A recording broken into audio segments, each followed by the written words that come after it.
j'étais en train de faire un autre projet avec Barbara, ma productrice. Et puis, ça faisait longtemps que j'avais cette idée en tête. Et un jour, je lui en parle et elle me dit, ouais, on va faire ça plutôt que l'autre.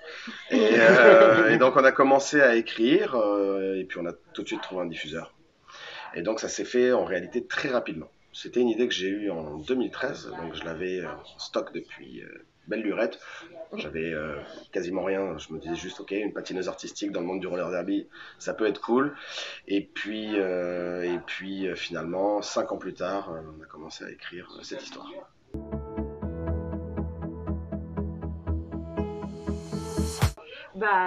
L'écriture. Ouais. Tout de suite, quand on a passé des essais pour accéder au projet, mais moi tout de suite quand j'ai lu l'univers, l'écriture, oui, voilà, ça change la vraiment. manière d'écrire de Nicolas. Et de Thomas, du coup, qui m'a Et de rejoint en Thomas, saison 2. Oui, mais c'était la saison 1. C'est sur rare. ouais. Et puis ces rôles de meuf, moi c'est rare que je trouve un casting comme ça, je lis le scénario et je me dis ok, j'ai trop envie, enfin vraiment ça te donne tout l'univers à la lecture, c'était déjà trop bien quoi. Je suis allée hyper déterminée au casting. C'était mieux qu'en film, le scénario était bien mieux qu'en film. Et puis aussi la perspective d'une histoire d'une bande de filles aussi. De créer un groupe avec d'autres actrices, ces personnages-là, c'était ça aussi.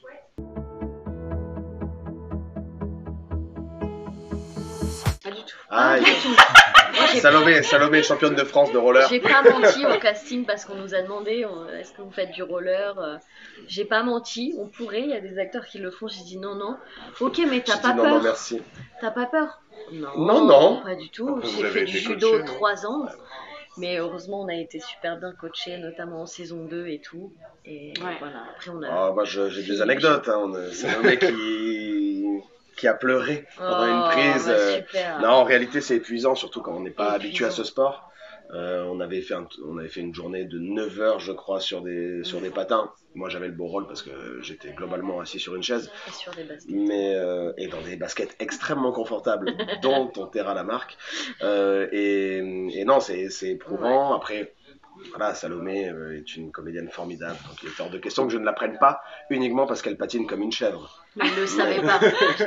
Elle m'a menti du début à la fin. Elle m'a dit oui, je suis une experte. Je suis allée à tous les cours. C'est vrai. Et en vrai, j'ai progressé vu de là où je partais. On pouvait pas faire pire. On a progressé entre la saison 1 et la saison 2. C'est vrai, c'est vrai. Et moi aussi, du coup. Mais pas en patinage. Non, mais on avait des super coachs. Charlie et Bison, qui sont l'équipe de France de roller derby, qui sont génialissimes. Hyper pédagogues. Qui jouent dans la série également. Qui sont dans les Black Weirdos, c'est les méchantes. Ils se sont vraiment adaptés aussi à nos niveaux. Enfin, du coup, je dis ça pour moi, mais vraiment, là, en saison 2, c'était hyper appréciable. C'était grave avec moi. Moi, c'était beaucoup de la confiance, un problème de confiance aussi sur les rollers et de stress. Et elles étaient... Et d'équilibre un peu aussi. Et d'équilibre. Non, pas du tout d'équilibre. Non, c'était super. C'était super de les avoir parce qu'en plus, elles ont pu chorégraphier les matchs entièrement. Donc, par rapport à la saison 1, il y a quand même une énorme valeur ajoutée. Moi, je trouvais que c'était un petit peu ce qui... Ça reste entre nous. En saison 1, c'était ce qui pêchait même dans la réalisation, etc. Là, en saison 2, on a fait un truc beaucoup plus underground, un peu à la Fight Club, etc. Dans une ambiance beaucoup plus garage et rock'n'roll. Et ça fonctionne beaucoup mieux. Et puis, compte tenu justement du travail de nos deux coachs, le résultat est véritablement meilleur, quoi.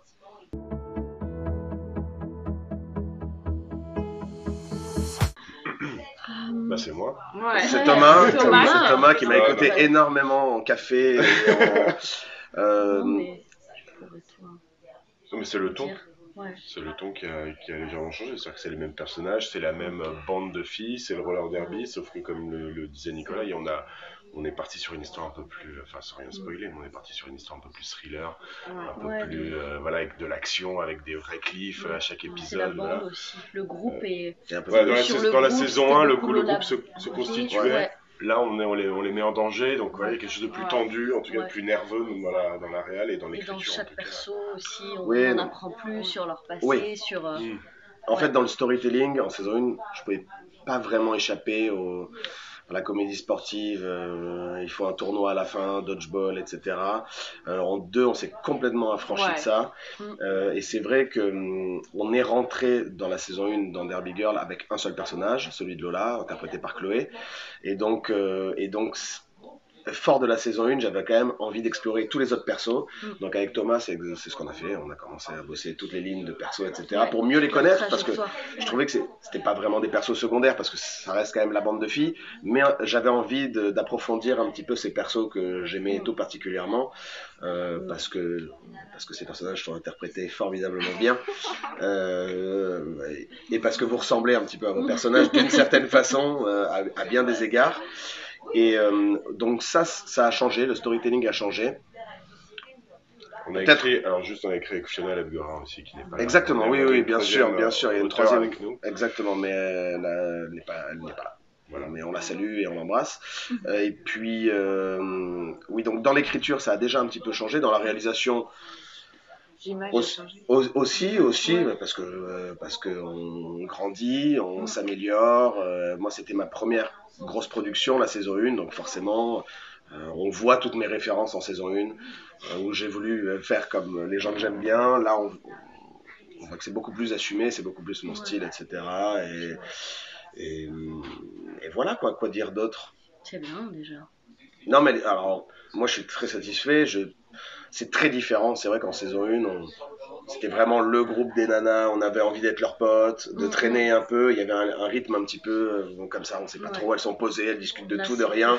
Oui, là, il y a un storytelling. Plus nuancé. Enfin, on est toutes. Et puis c'est plus on va chercher. Ouais.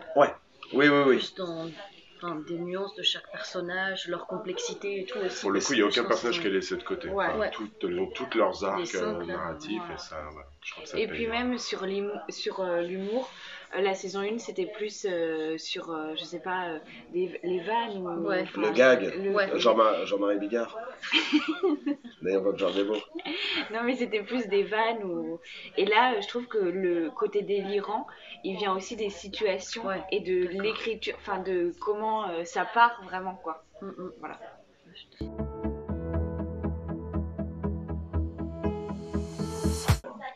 La saison 1, c'était un itinéraire, comme dit Nico, de film sportif, c'est-à-dire c'était une fille qui apprend, en gros, si je veux le résumer un peu simplement, qui apprend que l'amitié est plus importante que la compète, en gros. Et puis qui apprend à être cool aussi. Voilà. La saison 2, on est plus parti dans l'idée que chacune, à leur façon, elles doivent accéder à l'âge adulte. Donc en gros, il y a une forme de maturité, d'assumer, soit assumer ses bizarreries, c'est le cas de Sainte Nitouche, il y a un côté, voilà, en gros, on a le droit d'être qui on veut, et puis en même temps, il faut passer à l'âge adulte, il faut évoluer, il faut savoir s'adapter, pas forcément comme le monde normé nous le commande, mais voilà, il faut trouver sa voie, et parfois sa voie, c'est de rester un gamin, et c'est cool.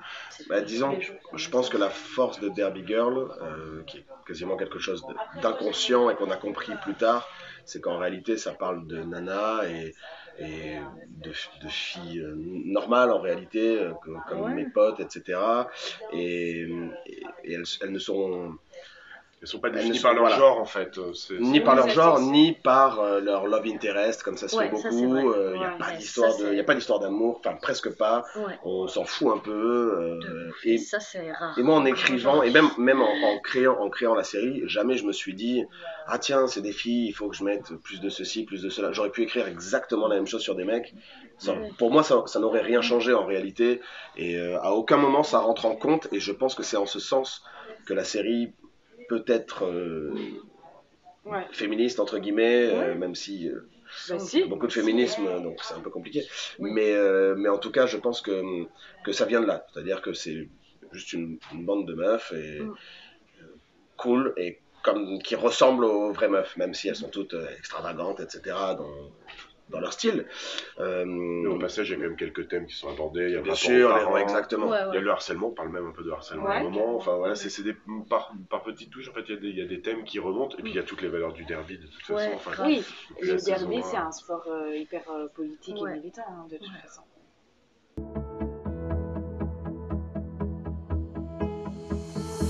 Alors, il se trouve que les joueuses de derby ont souvent des incroyable. Oui. Et des jeux de mots. Et des jeux de mots. Des jeux de mots. Des vieux jeux de Bon, mots. voilà, on avait Because of You sur le plateau. Donc, ça vient de brainstorm et on a pris les noms qui nous faisaient le plus délirer et puis on est resté là-dessus, quoi. Mais ça se fait beaucoup dans le derby. Des jeux de mots ou des surnoms qu'elles se donnent aussi entre elles, des trucs. Attends, je sais pas trop j'ai rencontré une nana. Attends, c'était quoi? C'était Jean-Luc Grodard, je crois, un truc comme ça. Enfin, elles ont des noms, de parfois il y a beaucoup de rêves. C'est très bien. Ouais, c'est souvent des rêves aussi à la pop culture ou ce genre de choses. Mais et donc. Après, t'as pioché un peu comme ça. Ouais. Et puis on essaie de trouver des jeux de mots, les trucs qui nous ont fait marrer, on les a gardés, quoi.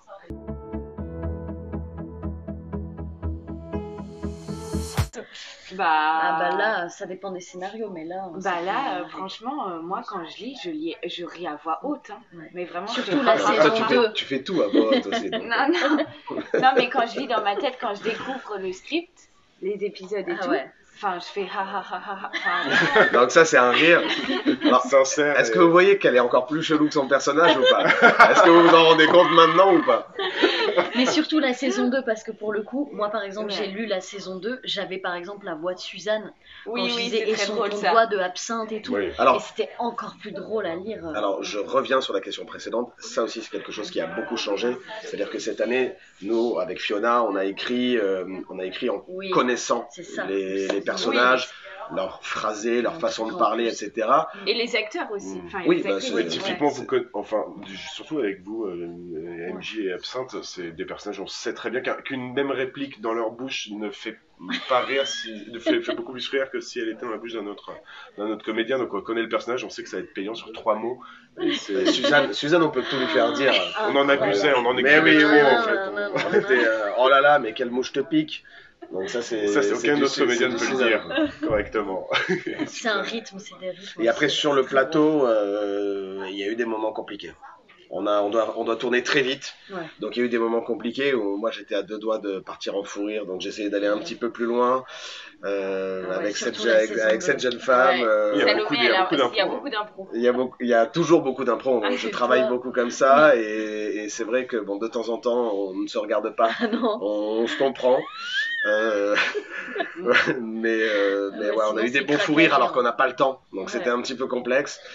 On a eu des bons craquages avec Catherine Benguigui qui joue ma maman, qui est une comédienne de génie. Moi j'ai mes plus gros fous rires avec elle.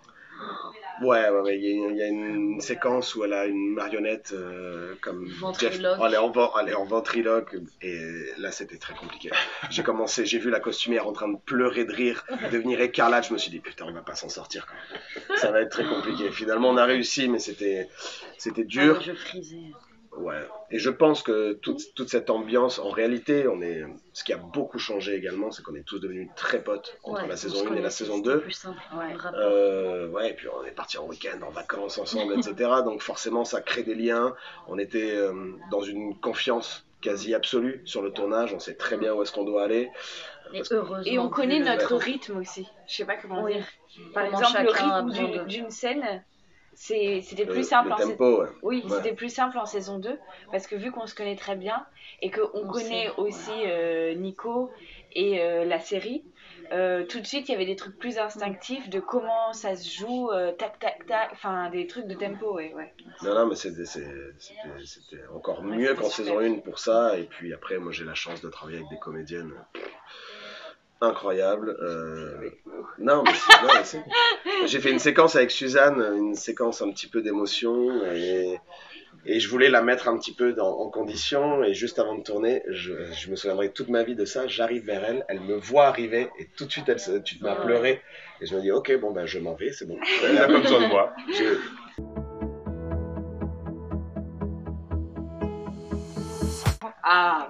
Ça. Oui. La question.